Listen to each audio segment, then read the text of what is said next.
아이고 뭐 그렇게 부르는데? 오리 꽥꽥 오리 꽥꽥 양매 양매 이거 뭐야? 오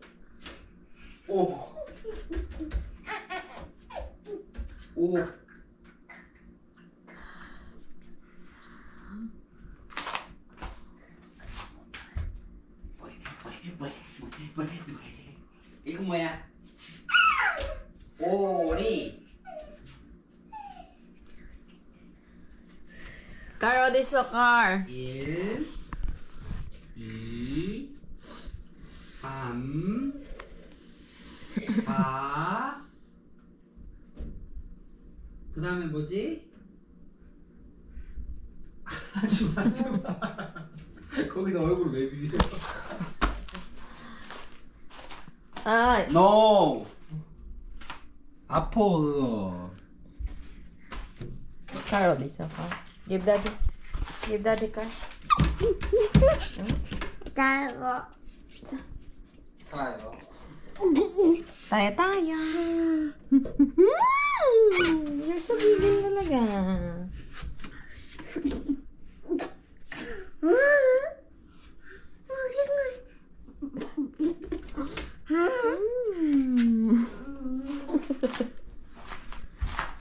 Tayo. Unahin na lang po si library yung pinakamalapit. And then pag cleared na po sa lahat ng departments, and then paid na po yung documents, balik na lang kayo sa amin pag gano'n na po yung requirements. Yung requirements po sa Lagro po ito, yung request form for Form 137, tapos mag-request na din po kayo ng good moral certificate. Tapos aside pala dito, hindi ko nabanggit, photocopy ng book certificate niya. Ipapasa po ba dito ako dito po. Ito pa yung mga requirements niya for dismissal. Photocopy ng NSO or PSA birth certificate, Form 137, good moral from Lagro High School. TIP-ID niya, nasa kanya ba pa? Kasi yung TIP-ID mo nasa iyo pa daw. ID? Wala na. Nalusaw na. Wala na daw. Kung nawala po, kailangan po magpagawa ng affidavit of law sa mga notan. Ayan. Tapos 2x2 picture niya in business attire white background. Isa niya na lang po sa dito. Tapos 2x2 daw business attire. May color white background. Picture ka na dyan. Meron akong picture dito. Ang dami mo lang ng clearance.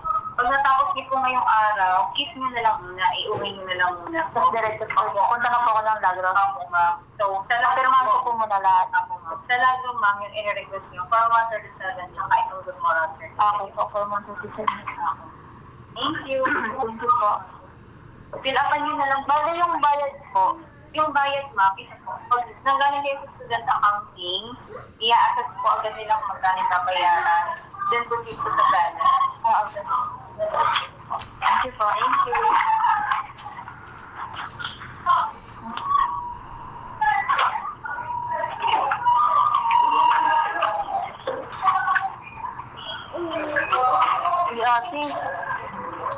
No. Hi, magandang umaga po. Magandang umaga po. Hello po. Hi. Nakain po ako ng apple. Sabi mo, dali. Nakain po ako ng apple. Ay, kagigising lang namin. Alas 10. Alas 10 ata ngayon. Alas 10. Magandang umaga po. Alas 10 ngayon. Alas 11. Sabi siya. Nagising kami kanina ng alas 8. Alas 9. Alas 12 na pala. Nagising kami kanina ng alas 8 kasi nagdede siya. Tapos tulog ulit kami. Ano nga pala? Ilang araw din kami hindi nakapag-record. Kasi day off ng daddy, 2 araw. Tapos, wala. Ano lang kami. Petix lang kami dito sa bahay. Tapos, nag-cheat. Food, ano cheat day namin. 2 days. Tapos, yun, exercise lang. Ang babang ganap. kumain kami sa labas. Bumili ng kumot ni Liwon. Tsaka yung bagong punda niya. Kasi yung punda niya is nakakaawa na talaga. Kaya bumili kami ng isa. Isa na lang nga yung natira eh. Kasi yung ganong kulay. Dapat dalawa sana. Saan ba? Andun gamit-gamit eh. Nagamit na niya. Nalaban ko na eh. Tsaka yung kumot ang ganda. Ang lambot. Kako nga yung may gusto eh. Kaya lang maliit lang. Pang baby, pang bata. Tapos, napag-usapan namin, dahil lately, may napansin kami kay nito, mga nakaraang linggo. May napansin kami dito kay Liwon na bukod sa mahilig siyang magtabingi-tabingi ng mga bagay, yung mga, tinatabingi niya. Yung CCTV namin, home CCTV namin, nandyan yun dati. Tinatabingi niya. Basta yung mga laruan, tinatabingi niya. Tapos, naaano siya sa mga linya. Sa mga linya. Kunwari, flat, siya talaga. Flat, line siya na matuwid. Naami siya dun. Palagi niyang tinitingnan. Kagaya niya ngayon. Yung nasa treadmill siya ngayon.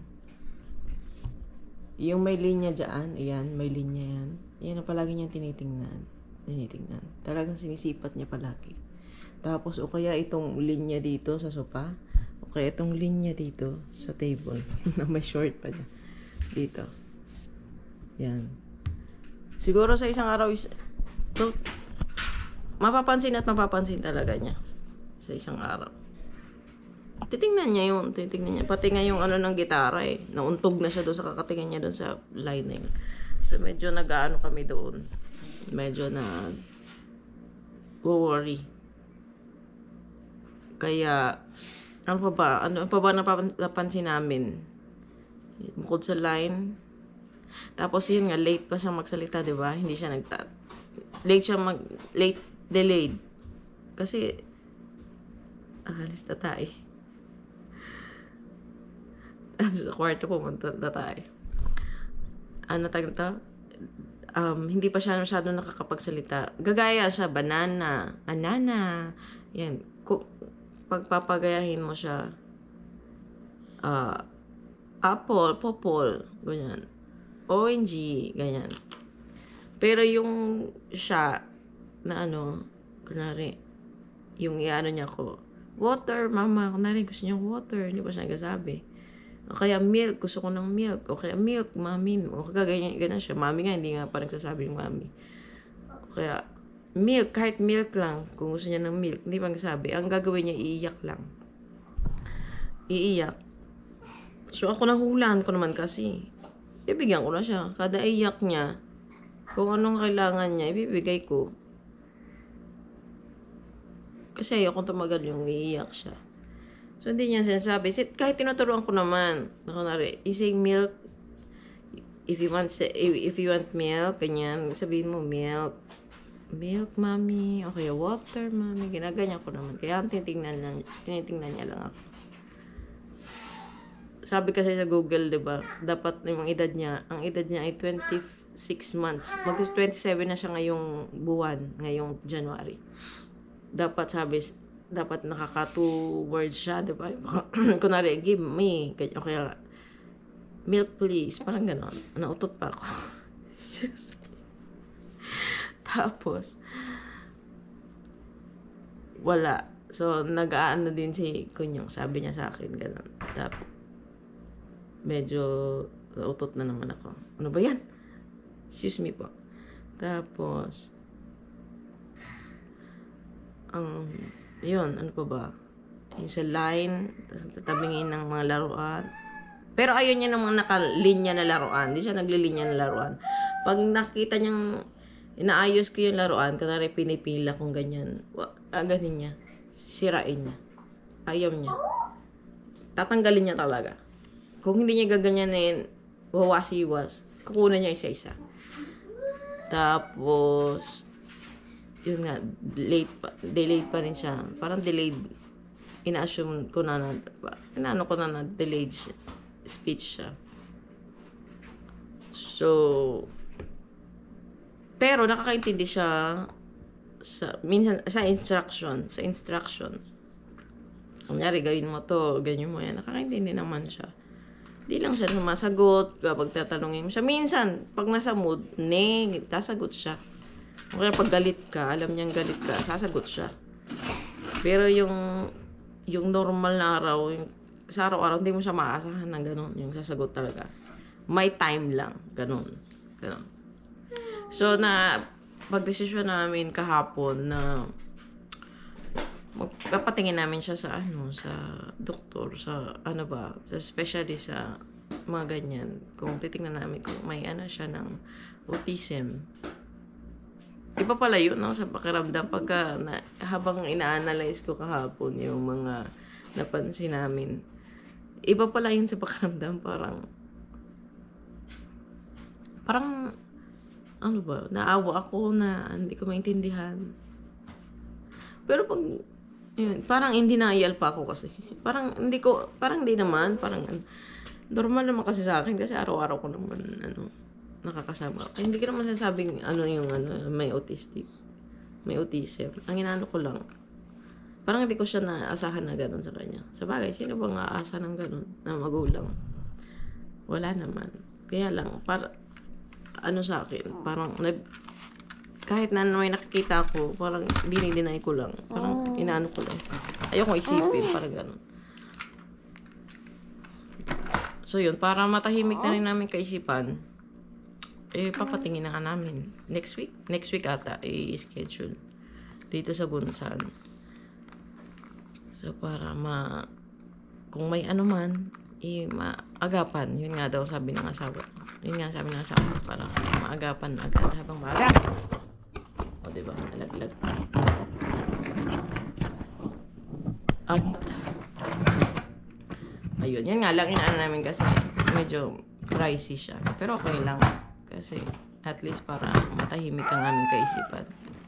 Kung ano man. Pero, kung ano't ano man maging resulta, syempre naman, wala namang problema sa akin. At kung ano may tutulungan. Pero, kung ano man, para sa akin, ganyan, special yung yan. Talaga special gift sa atin. Yung may kung meron man siya. At so, doon sa mga merong may ganun na anak, is special sila. Napaka-special. Kasi,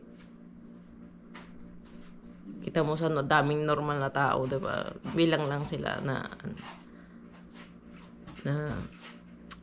may special na ganong ability na ibang klase yung pananaw nila sa kunwari tayo sa mundong ito, normal lang lahat ng nakita natin. Sila parang merong ibang way ng pananaw, parang ganon. Di yun,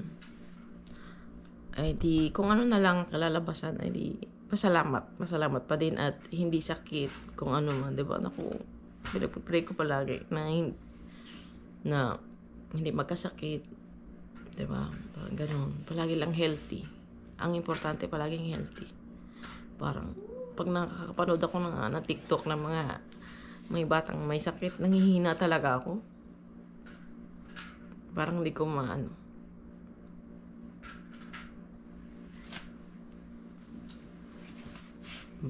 basta pag mga bata, talaga nakaka-emotional. Iba yung ko na. Hindi yun, bahala na lang. Hindi yun Iniisip ko na nga, tapos nag-worry pa ako. Kala mo naman, masyadong naman.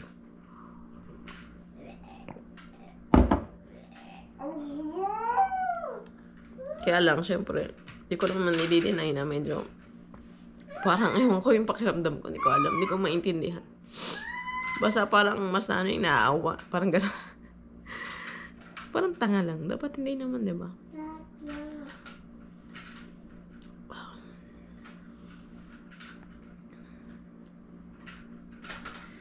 Ayun na nga. Masyado naman seryoso na.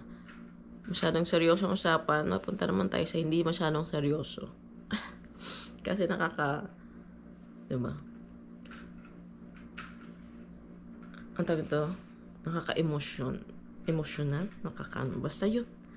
Ang tag na ito nga pala, na gano'n na ako kahapon, pinaglilakad na ng kapatid ko yung ano ko sa school ko dati sa TIP.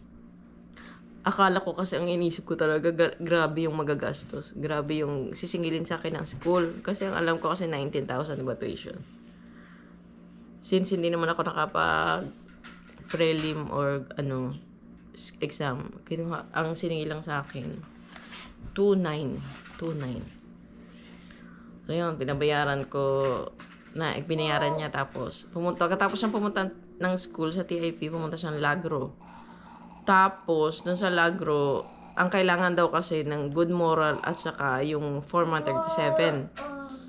Nakuha niya, nakapag-request na siya ng Form 137, kaya lang good moral, kailangan pa daw sabi doon sa registrar, kailangan pa daw basta sulat ko, ganyan-ganyan ang kailangan. So, gumawa agad ako, tapos sinend ko kay Marga kahapon, sa kapatid ko. Sinend ko kahapon, tapos nakuha niya naman. Pinaprint niya agad, tapos bumalik siya doon sa Lagro. Kasi sabi, bumalik ka, gumawa ka ng ganyan-ganyan. Tapos sabi, di bumalik, nagpa-print lang siya, tapos bumalik ulit siya. Pagkatingin niya doon sa magano ng good moral, principal ata. Wala nang kalak, alas 4 pa lang ng hapon. Doon. Alas 4 doon. Tama. Alas 4 lang ata doon. Ganun. Basta wala pang alas 5. Wala nang tao. Wala daw tao. Nakapadlock daw yung nakapadlock yung pinto. So, sa makatuwid, hindi siya nakaano ng good moral. So, sabi niya, isasabay na lang daw niya yung doon. Kasi tatawagan na lang daw. Pag nandyan na yung Form 137, tatawagan na lang daw siya. Or message ni ko, parang tawag na lang ata. Tapos, pupunta siya doon. So, tsaka na lang siya magpapagood moral. Kukuha ng good moral sa akin. Doon sa principal na yan. Pero ang public kasi yung Lagro. Nakakaano lang, kasi sabi niya, sa TAP, napaka-approachable daw ng registrar. Tapos, pagdating sa Lagro, parang, nandededma daw. Parang ganon.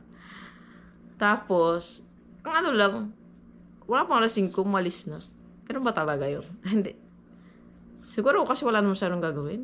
Pero di ba may bayad yung gano'n? May bayad yung oras dapat. Dapat hanggang kung anong oras ng alis ng mga bata, ganun din dapat pa. Hindi naman ako naging principal dati, no? Siguro naman hindi ata siguro. Kailangan may time lang ata sila na dapat pumunta doon. Parang gano'n. May time lang, tapos alis din agad. Parang baka. Hindi ko naman kasi nasubaybayan dati nang nag-aaral ako ng principal. Kung nandiyan bang principal, hindi ko nasusubaybayan ng kanyang ang kanyang schedule. Basta ang time nun. Dati absenos pa ako. Absent ako na absent. Pag walang pamasahe, pag may regla, gano'n. Half ng school year, di ako makapasok. Galing. Tapos, ang galing, hindi ka tulad-tulad, di ba? Huwag tularan. Tapos, kaya yun, hindi ko naman mapapansin principal. Pero dati naaral ako principal sa Lagro. Kinurot ako dito sa may tiyan, sa gilid. Kasi, hindi ako naka-uniform, naka-t-shirt lang ako. Ba't ka naka-t-shirt? Pa-t-shirt ba? Kasi, cutting kami. Nag-cutting kami, bumalik din kami. Kumain lang kami sa labas. Ang ko nang ginawa namin. Alam ko kumain, pero hindi ko alam kung bakit pa kami bumalik. Ba't pa kami bumalik? Tapos, yun, naka-t-shirt lang ako sa taas, nakapalda sa baba. Dumaan ata yung principal doon sa room namin. Nakita ako, patayo kami. Kinurot ako sa gilid. Yun pala. Malala kaya yun ang principal pag nakalagay sa good moral. Sa good moral, itong tao, sa dami pa naman ng estudyante, maalala pa ako. Itong taon to, nagka-cutting siya. Walang good moral mo, bad moral.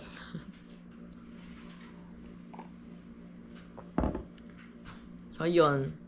Pag nakaano na yun, nakuha na, is kukunin ng kapatid ko sa Lagro. Babalik siya sa TIP. Tapos yun, okay na. Tapos, pag nag-enroll na lang ako sa ACLC, sila na yung magkokontakan, yung TIP at saka yung ama. Bali, tas iano na ni Marga ng kapatid ko na ano na lahat, ayos na. Ipapaalam niya sa ama. Tapos, mag-enroll na ako, hindi mo na ngayong ano, SEM. Basta sa June na. O basta kung kailan ano yung sunod. Kasi wala pa akong pang-enroll. Mag-iipon pa ako. Sandali lang naman yun. Basta mag-iipunan ko muna. Tapos yun nga inano namin dito sa March. Sa March siya, i-daycare. Alam ko naman madali naman niya matuto siya. Madali siya matuto kasi kapag may ibang tao, pabibo siya eh. Kailangan, ayaw niya mapapahiya siya.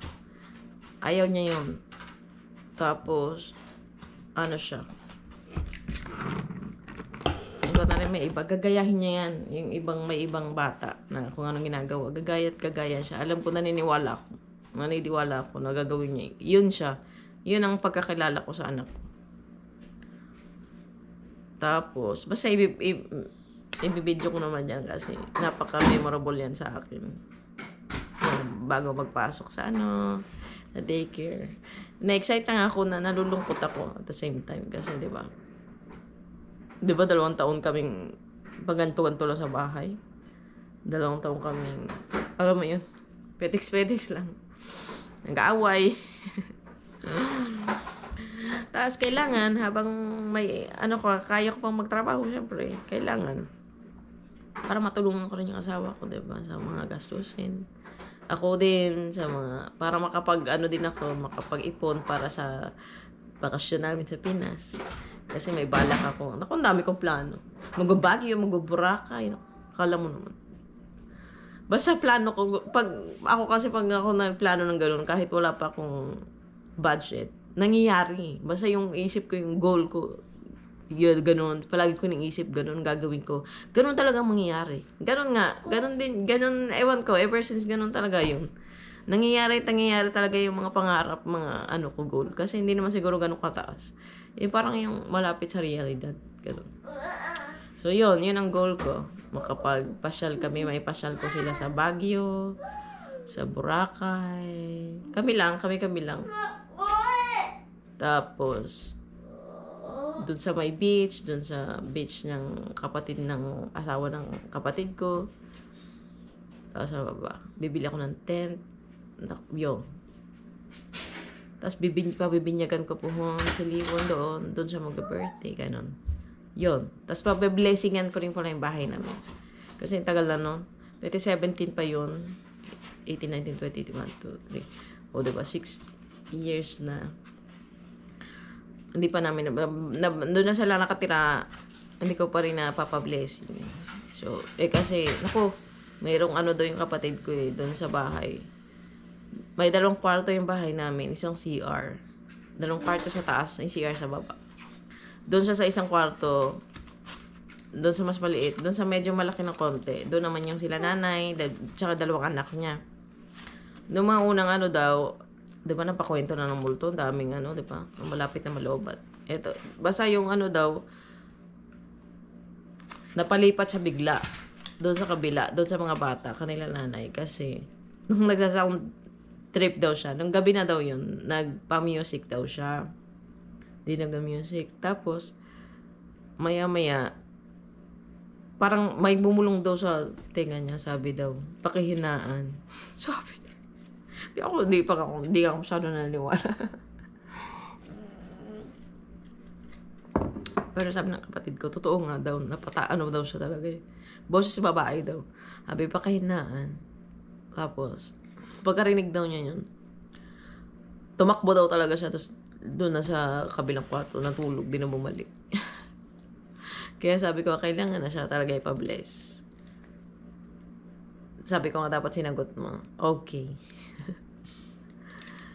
So, may ka-share pala siya doon sa kwarto, di ba? Tulog na siya. Matutulog siya to. Kaya, pakihinaan daw. Pakihinaan kasi, hindi siya makatulog. Demanding ang multo. Nakikitira na nga lang. Wala naman siya dun sa binabayaran ko. Demanding yung multo eh. Kaya, yun. Minsan daw dati nung una-una daw sila doon na nakatira. Sa hagdanan daw may naglalakad. Ganun. Hindi, maliit lang yung bahay namin. Papakita ko yan pagkapunta namin doon. Puhon sa pagbakasyon namin. Maliit lang. Wala nga kaming garahe. Pero tamang sakto lang sa kanila. Sakto. Pero gusto ko sana doon magka-CR sa taas. Kaya lang, ako, mahal lang, di ba? Wala pa sa budget. Wala pa akong budget. Pwede yun. Ayun na muna. At ako'y magsi-CR. Maghugas ng puwet. Ilo ba, baby ko? Come here, please. Come here, please. Did you popo, baby? My baby, dong. Poging-pogi naman to, baby ko eh. Baby ko yan eh. Pogi yan siya eh. Pogi ba ikaw? Are you pogi? My baby is so pogi naman eh. My baby pogi naman yan eh. Ay.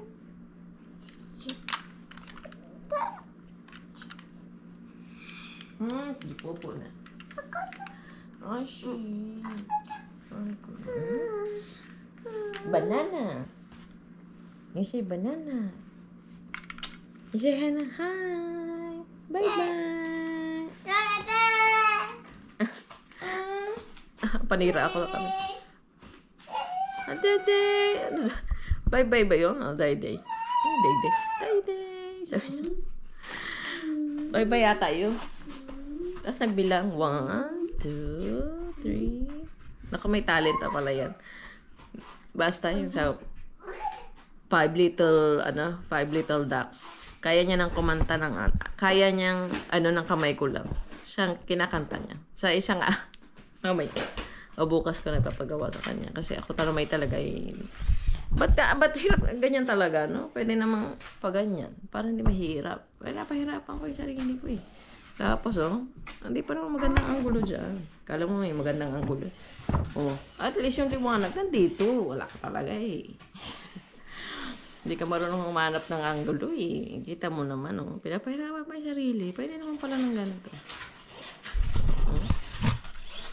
Pag ganito, nakaganyan pa yung leg mo. Wala ka lang ang leg na wala pa lalo. Kung ganyan, medyo may naman.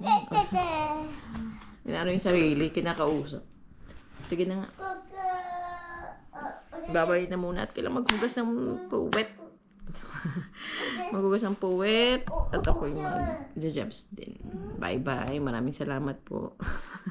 Sa pakakinig. Maraming salamat. Hanggang sa susunod. Hanggang sa susunod po na ating usapang buhay. Bye-bye. Say bye-bye na. Bye-bye po.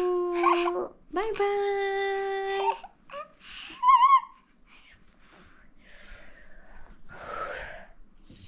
So pogi naman yan. You're so pogi naman talaga. Kiss mommy, please. Kiss mommy. Okay.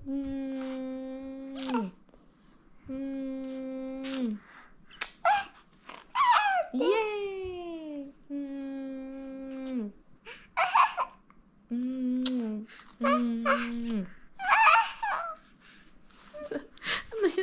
May tawal. I go, my baby. Super po.